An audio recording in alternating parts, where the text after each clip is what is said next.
Hello friend, स्वागत है आपका अपने चैनल आज क्लास में। आज की इस वीडियो में क्लास 10 हिंदी वर्णिका भाग 2 के पार्ट 3 माँ कहानी के सभी महत्वपूर्ण ऑब्जेक्टिव प्रश्न हम आपको बताएंगे। तो एक भी प्रश्न आप लोग स्किप मत कीजिएगा। वीडियो को प्लीज़ आप लोग शुरू से लेकर अंत तक देखिएगा। और हमारे वेबसाइट पे ऑनलाइन टेस्ट चल रहा है, तो अभी तक आप टेस्ट नहीं दिए हैं तो जाके टेस्ट दे लीजिएगा। अगर आपको ऑनलाइन टेस्ट देना नहीं आता है तो वीडियो के लास्ट में हम आपको बताएंगे कि आप लोग ऑनलाइन टेस्ट कैसे दे सकते हैं। और अभी तक आप हमारे व्हाट्सएप ग्रुप में नहीं जुड़े हैं तो ये हमारा व्हाट्सएप नंबर है 8789307304। इस पे आपको बोलना है कि सर हमें ग्रुप में जोड़ दीजिए, तो हम आपको ग्रुप में जोड़ देंगे। तो आइए शुरू करते हैं पहले नंबर प्रश्न से। तो पहला नंबर प्रश्न है कि माँ कहानी किसने लिखा है। काफ़ी महत्वपूर्ण प्रश्न है ये आपके बोर्ड परीक्षा के लिए। यहाँ पे आपको बताना है कि माँ कहानी किसने लिखा है। तो माँ कहानी ईश्वर पेडनेकर जी ने लिखा है, इसे आपको याद रखना है। यहाँ पे ए वाला ऑप्शन बिल्कुल ही सही हो जाएगा। आइए देखते हैं अगला प्रश्न। दो नंबर प्रश्न है कि माँ कहानी में किसकी ममता का वर्णन किया गया है। ये भी काफ़ी महत्वपूर्ण प्रश्न है। यहाँ पे आपको बताना है कि माँ कहानी में किसकी ममता का वर्णन किया गया है। तो माता के ममता का वर्णन किया गया है। तो यहाँ पे बी वाला ऑप्शन बिल्कुल ही सही हो जाएगा। आइए देखते हैं अगला प्रश्न। तीन नंबर प्रश्न है कि माँ कहानी का मुख्य पात्र कौन है। यहाँ पे आपको बताना है कि माँ कहानी का मुख्य पात्र कौन है। तो मंगू है, इसे आपको याद रखना है। यहाँ पे सी वाला ऑप्शन बिल्कुल ही सही हो जाएगा। आइए देखते हैं अगला प्रश्न। चार नंबर प्रश्न है कि जन्म से ही पागल कौन है। काफ़ी महत्वपूर्ण प्रश्न है ये आपके बोर्ड परीक्षा के लिए। यहाँ पे आपको बताना है कि जन्म से ही पागल कौन है। तो जन्म से ही पागल मंगू है, इसे आपको याद रखना है।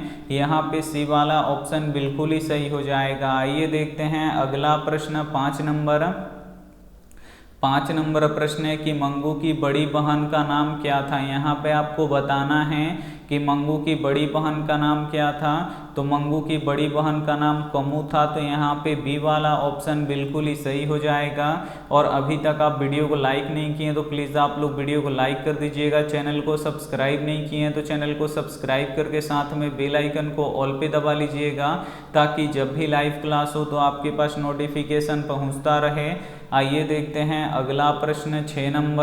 6 नंबर प्रश्न है कि मंगू को पागलपन का रोग कब से था। ये भी काफ़ी महत्वपूर्ण प्रश्न है आपके बोर्ड परीक्षा के लिए। यहाँ पे आपको बताना है कि मंगू को पागलपन का रोग कब से था। तो जन्म से ही था, इसे आपको याद रखना है। जन्मजात था। तो यहाँ पे डी वाला ऑप्शन बिल्कुल ही सही हो जाएगा। आइए देखते हैं अगला प्रश्न। 7 नंबर प्रश्न है कि मंगू की माँ को कितनी संतानें थीं। यहाँ पे आपको बताना है कि मंगू की माँ को कितनी संतानें थीं। तो 4 संतानें थीं, इसे आपको याद रखना है। यहाँ पे सी वाला ऑप्शन बिल्कुल ही सही हो जाएगा। आइए देखते हैं अगला प्रश्न।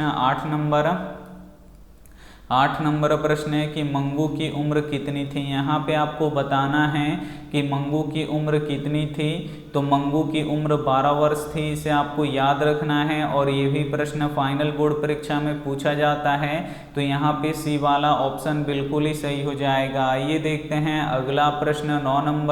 9 नंबर प्रश्न है कि मंगू को अस्पताल में भर्ती करने के लिए माँ ने किसे पत्र लिखवा कर बुलवाया। काफ़ी महत्वपूर्ण प्रश्न है। यहाँ पे आपको बताना है कि मंगू को अस्पताल में भर्ती करने के लिए माँ ने किसको पत्र लिखकर बुलवाया। तो भतीजे को पत्र लिखकर बुलवाया, इसे आपको याद रखना है।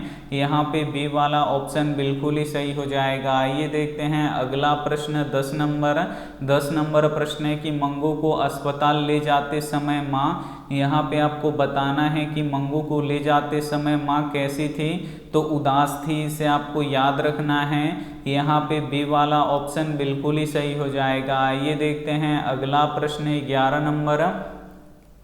11 नंबर प्रश्न है कि मंगू को कहाँ भर्ती करवाया गया था। यहाँ पे आपको बताना है कि कि मंगू को कहाँ भर्ती करवाया गया था, तो मंगू को अस्पताल में भर्ती करवाया गया था, इसे आपको याद रखना है। यहाँ पे ए वाला ऑप्शन बिल्कुल ही सही हो जाएगा। आइए देखते हैं अगला प्रश्न 12 नंबर प्रश्न है कि अंदर किसी को देखने जाने का नियम नहीं है, यह किसने कहा। काफ़ी महत्वपूर्ण प्रश्न है। यहाँ पे आपको बताना है कि अंदर किसी को देखने जाने का नियम नहीं है, यह किसने कहा, तो मजिस्ट्रेट ने कहा, इसे आपको याद रखना है। यहाँ पे बी वाला ऑप्शन बिल्कुल ही सही हो जाएगा। आइए देखते हैं अगला प्रश्न 13 नंबर प्रश्न है कि माँ कितने बजे रात को अस्पताल से लौटकर आई। काफ़ी महत्वपूर्ण प्रश्न है और ये भी प्रश्न फाइनल बोर्ड परीक्षा में पूछा गया है, इसे आपको याद रखना है। यहाँ पे आपको बताना है कि माँ कितने बजे रात को अस्पताल से लौट कर आई, तो 11:15 बजे रात को अस्पताल से लौट कर आई, इसे आपको याद रखना है। यहाँ पे सी वाला ऑप्शन बिल्कुल ही सही हो जाएगा। आइए देखते हैं अगला प्रश्न 14 नंबर प्रश्न है कि मंगू जिस अस्पताल में भर्ती थी वहाँ के कर्मचारी कैसे थे। यहाँ पे आपको बताना है कि मंगू जिस अस्पताल में भर्ती थी वहाँ के कर्मचारी कैसे थे, तो व्यवहारिक थे, इसे आपको याद रखना है, यानी अच्छे से बात करने वाले थे। तो यहाँ पे ए वाला ऑप्शन बिल्कुल ही सही हो जाएगा। आइए देखते हैं अगला प्रश्न 15 नंबर प्रश्न है कि ज्योतिषी ने मंगू के बारे में क्या कहा था। यहाँ पे आपको बताना है कि ज्योतिषी ने मंगू के बारे में क्या कहा था, तो आने वाले अगहन में मंगू अच्छी हो जाएगी, ये कहा था, इसे आपको याद रखना है। यहाँ पे ए वाला ऑप्शन बिल्कुल ही सही हो जाएगा। आइए देखते हैं अगला प्रश्न 15 नंबर प्रश्न है कि मंगू की प्राकृतिक मौत को माँ क्या मानती हैं। यहाँ पे आपको बताना है कि मंगू की प्राकृतिक मौत को माँ क्या मानती है, तो छुटकारा मानती है, इसे आपको याद रखना है। यहाँ पे बी वाला ऑप्शन बिल्कुल ही सही हो जाएगा। आइए देखते हैं अगला प्रश्न 17 नंबर प्रश्न है कि कमू किस कहानी का पात्र है। यहाँ पे आपको बताना है कि कमू किस कहानी का पात्र है, तो माँ कहानी का पात्र है, इसे आपको याद रखना है। यहाँ पे ए वाला ऑप्शन बिल्कुल ही सही हो जाएगा। आइए देखते हैं अगला प्रश्न 18 नंबर प्रश्न है कि काला पानी किसका लोकप्रिय उपन्यास है। यहाँ पे आपको बताना है कि काला पानी किसका लोकप्रिय उपन्यास है, तो ईश्वर पेटलीकर का है, इसे आपको याद रखना है। यहाँ पे ए वाला ऑप्शन बिल्कुल ही सही हो जाएगा। आइए देखते हैं अगला प्रश्न 19 नंबर प्रश्न है कि माँ किस भाषा से अनुदित कहानी है। यहाँ पे आपको बताना है कि माँ किस भाषा से अनुदित कहानी है, तो गुजराती भाषा से अनुदित कहानी है, इसे आपको याद रखना है। यहाँ पे ए वाला ऑप्शन बिल्कुल ही सही हो जाएगा। आइए देखते हैं अंतिम प्रश्न 20 नंबर प्रश्न के ईश्वर पेटलीकर कहाँ के लोकप्रिय कथाकार हैं। काफ़ी महत्वपूर्ण प्रश्न है। यहाँ पे आपको बताना है कि ईश्वर पेटलीकर कहाँ के लोकप्रिय कथाकार हैं, तो गुजरात के हैं, इसे आपको याद रखना है। यहाँ पे ए वाला ऑप्शन बिल्कुल ही सही हो जाएगा। इस कहानी के सभी महत्वपूर्ण ऑब्जेक्टिव प्रश्न हम आपको बता चुके हैं, तो इसमें से जो भी प्रश्न आपको याद ना हो तो प्लीज़ आप लोग उसे नोटबुक पे लिख के ज़रूर याद कर लीजिएगा।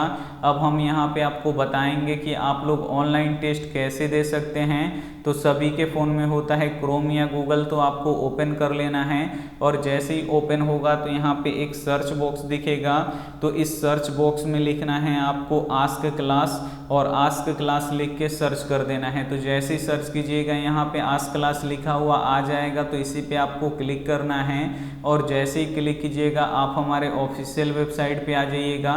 यहाँ से आप लोग टेस्ट लगा सकते हैं। तो हम टेस्ट पे क्लिक करेंगे तो हमारा टेस्ट यहाँ पे ओपन हो जाएगा और सबसे ऊपर वाला आपको टेस्ट देना है। तो हम यहाँ पे टेस्ट पे क्लिक कर देते हैं तो हमारा टेस्ट यहाँ पे ओपन हो जाएगा।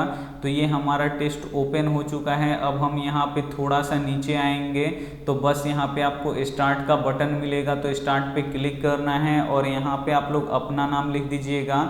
हम यहाँ पे अपना नाम लिख दिए हैं, उसके बाद नेक्स्ट कर देंगे।